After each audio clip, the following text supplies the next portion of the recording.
Miami Heat Nation, what is going on? Now, I'm very, very sick, as you heard in my voice, but we got some major news involving Jimmy Butler. And to be honest with you guys, I am not surprised at all that the Miami Heat's front office is doing this. They needed to do this desperately. But before we do start today's video, today is day 28 out of 365 days that we've been consistently uploading. We're almost to a month straight, and I couldn't do it without you guys. So I appreciate you guys so much. Keep liking, keep sharing, keep subscribing, and continue to keep dropping awesome content for you guys. So this report just came out right now. The Warriors are one of the several teams back in the mix for Jimmy Butler now that the Heat have lowered their asking price. Now, to be honest with you guys, I knew this was going to happen. Any star player, for organizations, they start right here. They want the best of the best trade package, as you should. Like, you're not going to be like, yo, I want the lowest trade package just to get them out of here. No, you go from here, you wait for a couple of weeks to see what teams are offering.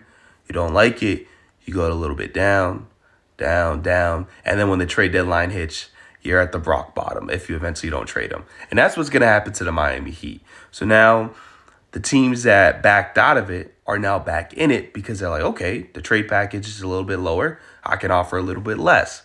And as a Heat fan, you're like, damn, because what does that mean?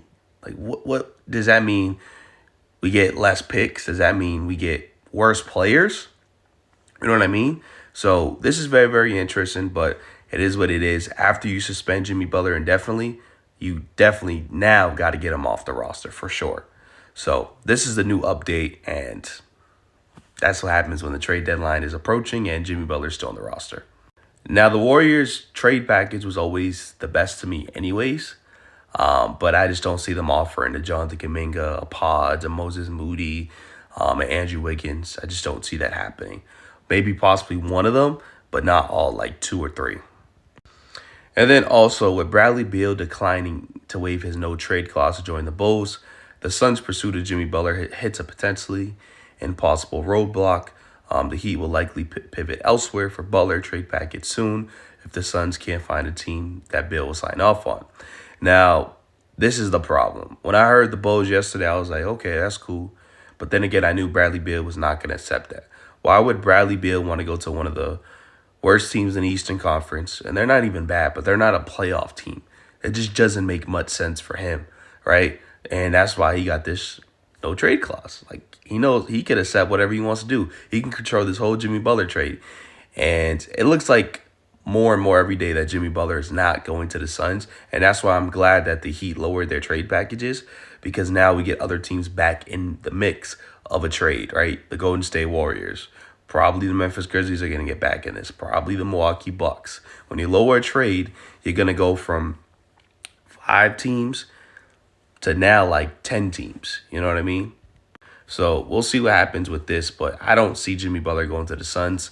Let me know in the comment sections what you guys think. Also, it says the Clippers, the Miami Heat, the Hornets, the Lakers, the Magic, the Pistons, and Timberwolves have all had talks with Bulls centered on Lonzo Ball. Chicago will be open to moving Ball's $21.3 million expiring contract in exchange for second-round draft capital.